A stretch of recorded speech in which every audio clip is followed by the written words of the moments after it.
Welcome to Morningstar. China property developer bond defaults have been making headlines.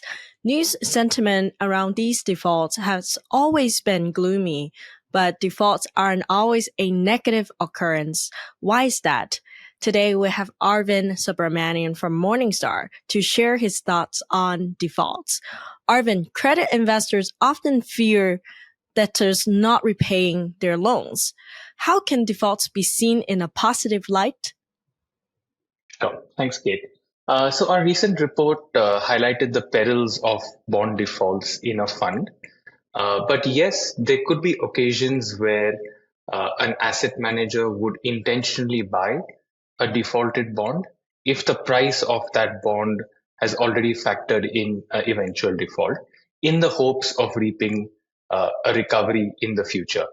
Hence, just the mere presence of a defaulted bond does not always mean that investors have suffered. However, this requires precise timing and expertise on the part of the manager. This is interesting. Can you give us an example that can illustrate this? Sure. An interesting example would be the Sri Lankan sovereign bond, which defaulted in May 2022. At the time of default, the bond price fell to as low as 25 cents on the dollar. However, subsequently, on the back of debt restructuring efforts from the country and potential support from the International Monetary Fund, the bond price has actually recovered to an extent. As a result, these sequence of events actually offered investors a chance to reap benefits amidst that price rebound. In our analysis, we found out that several emerging market debt funds were actually able to capture this price rebound in a timely manner. However, on the other hand, several Asian high yield funds actually failed to capture this rebound, and some of them even trimmed at the time of default. So when a bond issuer is on the verge of default, what can investor do? Yeah, it's important for investors to understand that often the price of a bond declines several months prior to the bond default itself. This is because often market participants tend to anticipate the deterioration in the financial condition of the issuer, and the bond prices start falling well in advance.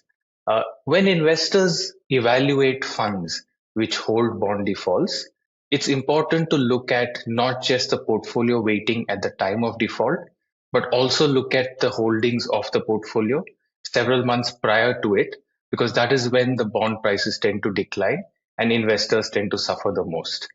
For example, Country Garden, uh, despite its recent default, the bond prices of Country Garden were falling several months prior to the default itself. Interestingly, on the date of default, which was earlier this month, the bond prices were languishing at close to 5 cents on the dollar already. Right. And to wrap up, when it comes to bond fund investing, can you share some rules with default rate and manager selection? Sure. So, unlike traditional bonds, defaulted bonds often suffer from poor trading liquidity and also have wide bid ask spreads. As a result, it poses challenges to an asset manager in portfolio construction and could also perhaps increase the transaction costs. Investors should also be cautious about the often lengthy debt resolution process. For example, Evergrande, it's been 2 years since the bond is defaulted, and there is still uncertainty around its debt resolution. Uh, Having said all of this, and as a result of all of these challenges, it's important for an asset manager who expects to capitalize on this space to have dedicated resources and team members with a specific skill set which is required to participate in this space. That's very clear. Thank you, Arvind. For Morningstar, I'm Caitlin.